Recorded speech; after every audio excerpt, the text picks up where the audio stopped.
आज हमारे साथ सुविधा जी हैं जो एक अच्छी सामाजिक कार्यकर्ता हैं। तो एक सहज वार्तालाप चल रही थी हमारे आपस में, तो हमने सोचा कि इसे YouTube पे ही कैद कर लिया जाए। तो सुविधा जी कुछ बात कर रहे थे हम आपस में। जी जी, आप बोलिए। क्योंकि हमारी सहज चर्चा चल रही थी तो हमने उसको तब एक भाव की स्थिति जो थी वो बहुत अच्छी थी। ऐसा कहते हैं कि जो सहज स्वभाव में धारा चलती है उसका प्रवाह एक अलग होता है, लेकिन हम वैसी ही धारा में चलेंगे। तो आप जरूर उसी में कुछ प्रश्न निकलेंगे, कुछ उत्तर आएंगे। तो हमें हमारी तो आपकी यही धारा बह रही थी कि कुछ लोग अग्निहोत्र कर रहे हैं आज भी समाज में। जी जी, परंतु वो बहुत अहंकारी हैं, वो माता पिता की सेवा नहीं कर रहे हैं जी। ऐसा ही कुछ प्रश्न था शायद आप। हाँ, जैसे ऐसा कुछ पूछ रहे थे। हाँ, क्योंकि मैं वार्तालाप कर रहे थे। हाँ, तो अब मैं आपको, आप मेरे स्टॉल पे आए और आपने अग्निहोत्र की किताबें खरीदी जी, मेरे से, तो फिर आपने एक प्रश्न भी रखा जिसको हमने परिचर्चा में लाया। तो हमने सोचा कि आज इसको, तो उसका मैं यही आपसे कहना चाहूंगी कि जब हम अग्निहोत्र की बात करते हैं ना, तो उसको हम मानते हैं यज्ञ। यानी यज्ञ की क्या परिभाषा है? तो यज्ञ कहता है मातृ देवो भव, पितृ देवो भव, आचार्य देवो भव, अतिथि देवो भव और फिर देव पूजा। तो सबसे पहले ईश्वर माता ने जन्म दिया, उसने शरीर दिया, पालन पोषण किया, अपना दूध पिलाया। यदि आप उसका ऋण नहीं उतार सकते, पितृ देवो भव, उसने आपका अपनी आय से, इनकम से पालन पोषण किया, आपको बड़े किया, पढ़ाने के काबिल बनाया, चलने के काबिल बनाया।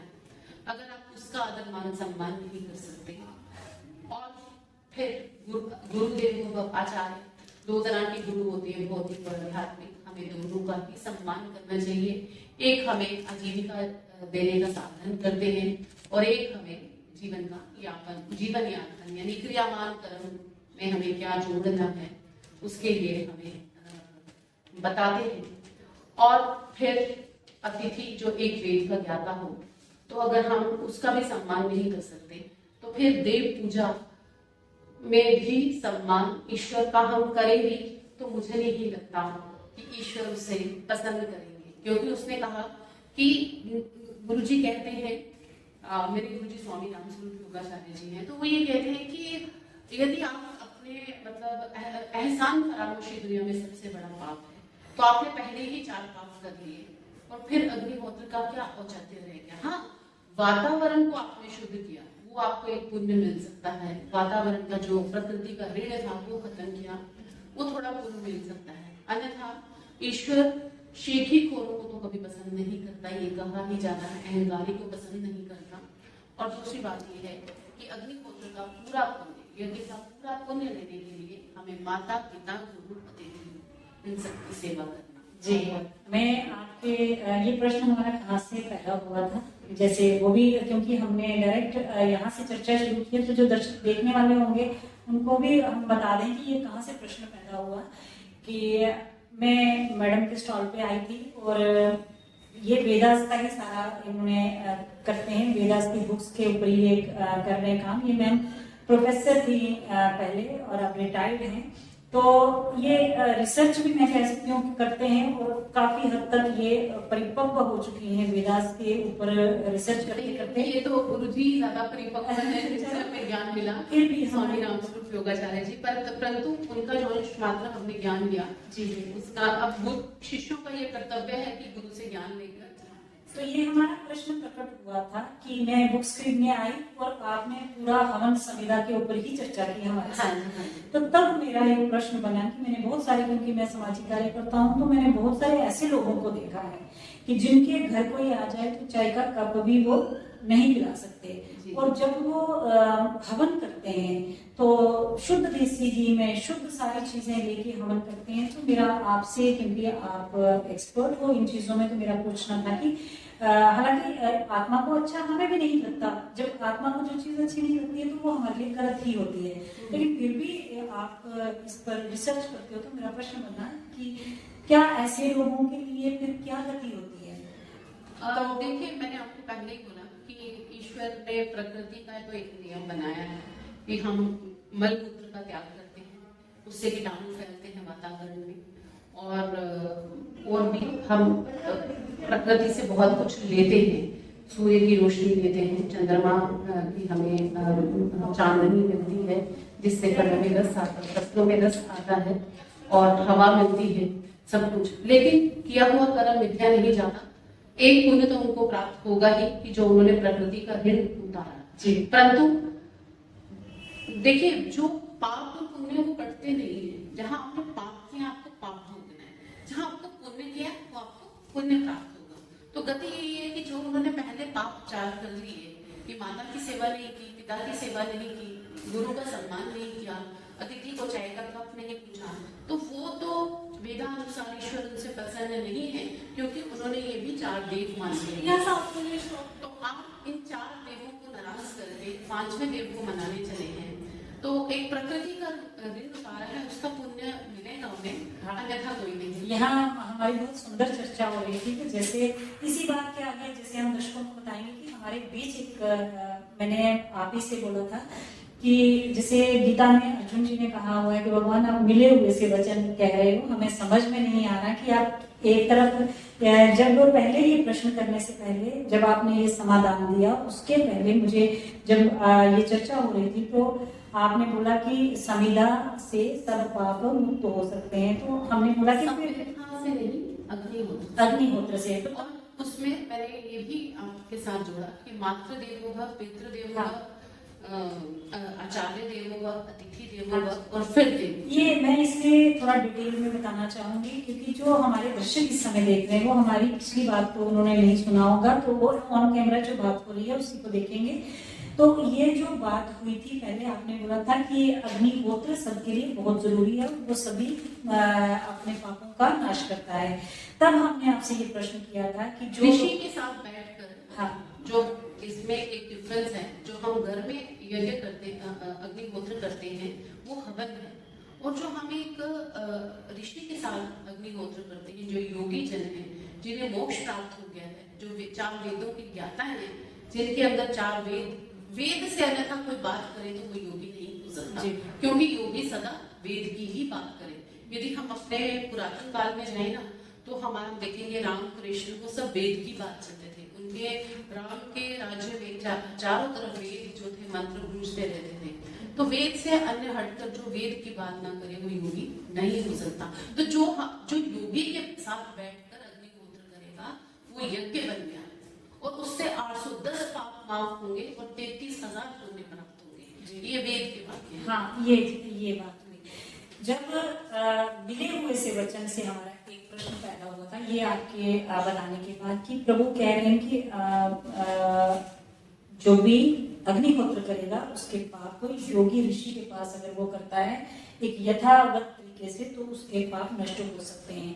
वहां से हमारा एक प्रश्न हुआ था कि क्या जो जैसे अर्जुन श्री कृष्ण भगवान से पूछते हैं कि आप मिले हुए से वचन कह रहे हो, तो जो हम संतों से सुनते हैं कि वो कहते हैं कि अगर आप अतिथि देवो भव नहीं करते, पहले आप अपने जो घर के पूरे आपके दायित्व हैं उनका निर्वहन नहीं करते, आप समाज में एक अच्छा अपना ओरा नहीं बिल्ड कर सकते, या आप समाज के लिए कुछ योगदान नहीं कर सकते, और जो भी करते हैं उसमें श्रेय चाहते हैं कि हमें एक हमारे कोई जन्म बंधन करे या हमारी कोई प्रतंचा चढ़ाए, तो एक तरफ ये और एक तरफ ऋषि कहते हैं कि अगर आप ये सब काम करो तो फिर लास्ट में अग्निहोत्र करो।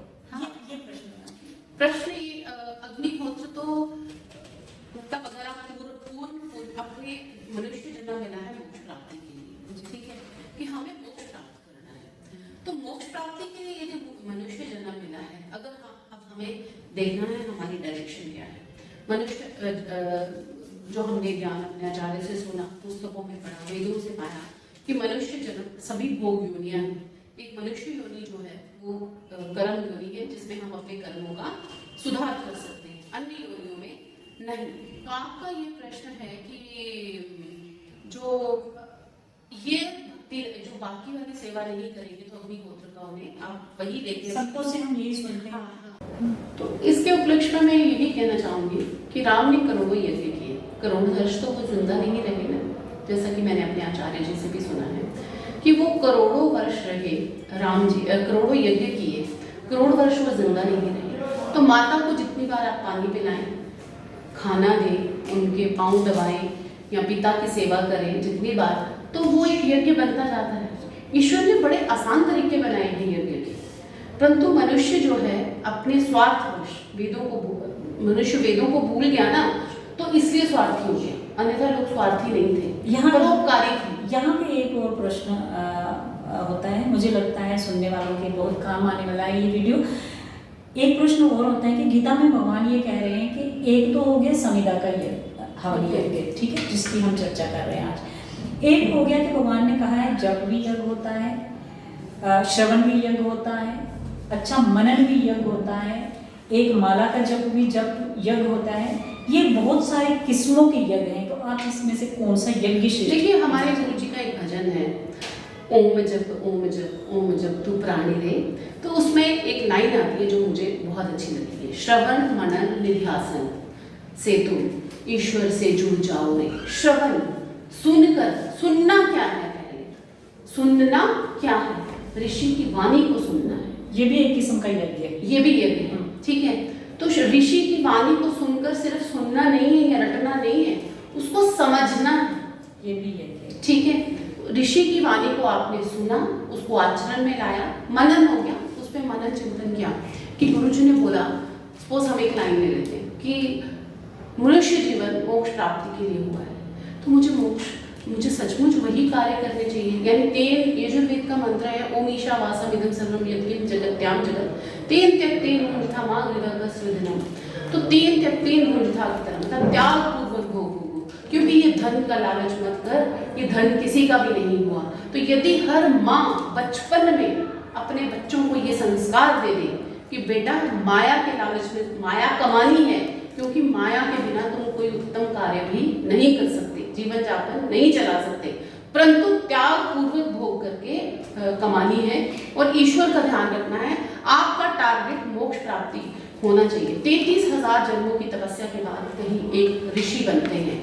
तो जब हम इस जन्म में तपस्या करें, इतना तो काबिल बन जाए कि मनुष्य जन्म को, तो वो तभी होगा ना, पहले श्रवण करेंगे, फिर मनन करेंगे, फिर निध्यासन करेंगे, उसके मतलब जो भी उन्होंने मनन किया फिर उसको आचरण में हमने लाया विद्या को, और फिर उसको निध्यासन, तो उसको हमने आचरण में लाया।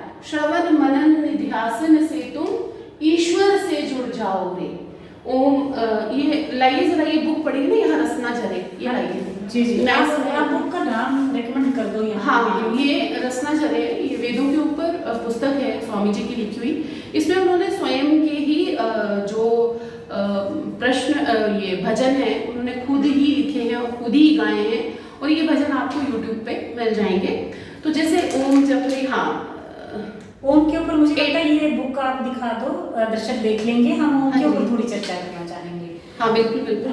देखिए ये देखिए, ओम जप तू, तो ये मानसी जरा आप ये लाइन दिखा दीजिए वीडियो में आगे।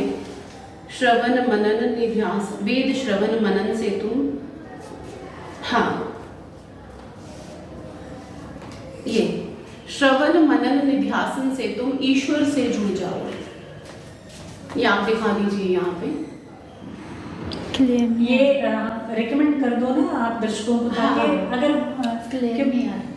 लाइव मैं दिखा देती हूँ। ये श्रवण मनन निध्यासन यहाँ पे अगर आप पढ़ने की कोशिश करें तो दिख जाएगा। ये स्वामी, आप वैसे एक बात बताऊं, अगर आप स्वामी जी की पुस्तकें ही पढ़ रहे ना, उन्होंने बड़े सरल वे में वेदों को बताया है। हम इस वीडियो के एंड में पूरा स्टॉल जोड़ देंगे, हमारे जम्मू हाट में स्टॉल लगा हुआ है, और जिसमें हमने वेदों को लेकर हमने एक रिक्वेस्ट की थी एडमिनिस्ट्रेशन से कि वेद ही है जिसके आज कारोबार में इंसान दुखी है, व्यापार चल नहीं रहे और फ्लड से लोग दुखी हैं। हर टाइप का ज्ञान जो है ना, एग्रीकल्चर का, टेक्नोलॉजी का, हमारे जो बच्चे हैं वो फॉरेन की तरफ, सभ्यता की तरफ भाग रहे हैं, और दिन प्रतिदिन हमारी संस्कृति का पतन हो रहा है। वेदों में ही इलेक्ट्रिसिटी का ज्ञान है, वेदों में ही टेक्नोलॉजी का ज्ञान है, वेदों में ही हमने यहाँ सारा लिटरेचर रखा हुआ है, जिसमें हम ये बता सकते हैं कि इसमें साइंस का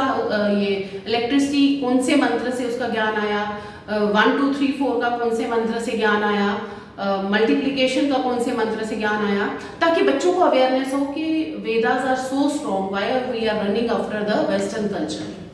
तो आपने तो मुझे लगता है कि आप ओम के ऊपर भी चर्चा करने के लिए मुझे नहीं लगता कि सब कुछ आपने बता ही दिया है।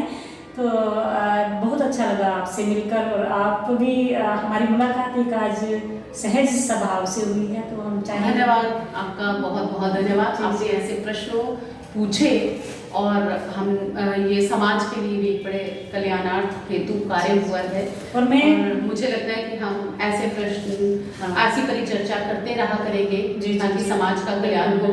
और आपके प्रश्न भी काफी वैलिड थे, बड़े स्ट्रॉन्ग थे। तो आपके पास और भी प्रश्न हैं, आप हमारे स्टॉल पे आते रहिए। जी, मुझे लगता है कि जितने भी दर्शक देख रहे हैं, कभी आप ये मत सोचना, क्योंकि बीच में जैसे मैम ने आपको अपने स्टॉल की पूरी जानकारी दी, तो बहुत सारे दर्शक सोचते होंगे कि इन्होंने चर्चा के बीच बिजनेस डाल दिया। लेकिन मैं आपको एक चीज़ मैं बात बता दूं, हमारी एक सहज चर्चा हो रही थी जिसमें हमारा कोई बिजनेस का तो है ही नहीं है, हमारे दिमाग में है ही नहीं। वेद हम चाहते हैं घर घर तक पहुंचे। ये चीज़ जो मैं आपको बता दूं कि जो सच क्या है, सच क्या है कि वेदों को अगर हम पढ़ेंगे सुनेंगे, और मैं चाह रही थी कि एक ओम पर भी चर्चा, लेकिन मैम ने आपको बहुत सारी किताबें अभी बता दी, तो फिर एक चर्चा का दिशा दूसरी तरफ हो गई। तो आप ज़रूर जानें, क्योंकि ओम के बारे में जब फिर कभी हम मिलेंगे तो पूरी, क्योंकि बीच में हम फिर उसी को फोकस करेंगे। तो आप जरूर, कोई स्टॉल से हमें बुक बेचने का या कुछ करने का नहीं है, कोई जिज्ञासु है, जिज्ञासु हमारे सिर्फ प्रश्न उत्तर एक सहज भाव से हो रहे थे, और हमें एक बहुत अच्छी चर्चा लगी। तो मैम ने सोचा कि क्यों ना रिकॉर्ड कर दे, हमारा कोई भी इसके पीछे कोई बड़ा हो, आप सोचेंगे कोई वो नहीं है, ऐसा कुछ चमकने का नहीं है। हाँ, एक चीज जरूर है कि जो हमारी आत्मा चमक रही है ऑलरेडी पहले से, उसकी तरफ हमें यात्रा करनी है, हमें फोकस करना है। मनन अभी हम बहुत कुछ भी नहीं है, ना मात्र है। जब तक जीव को मोक्ष ना प्राप्त हो जाए, तो ये रजोगुण, तमोगुण, सतोगुण, भक्ति जहाँ थोड़ी सी भी कम हुई, ये उभर के आपको डसने आ जाएंगे। तो इसलिए हम अपने आप को अभी भी शून्य ही मानते हैं। जो मोक्ष प्राप्त प्राणी है, जो मोक्ष प्राप्त जीवात्माएं हैं, प्राणी मैंने गलत वर्ड यूज किया, वो बड़े रिस्पेक्टफुल होते हैं। जो मोक्ष प्राप्त जीवात्माएं हैं, जो ऋषि हैं, जिनके अंदर 4 वेद प्रकट हुए हैं, वही रिस्पेक्टफुल हैं। और जब तक पूरी मोक्ष प्राप्त न हो जाए, हर प्राणी शून्य है। इसके साथ ही हम अपने वार्तालाप को यहीं विराम देते हैं। ओम ओम ओम।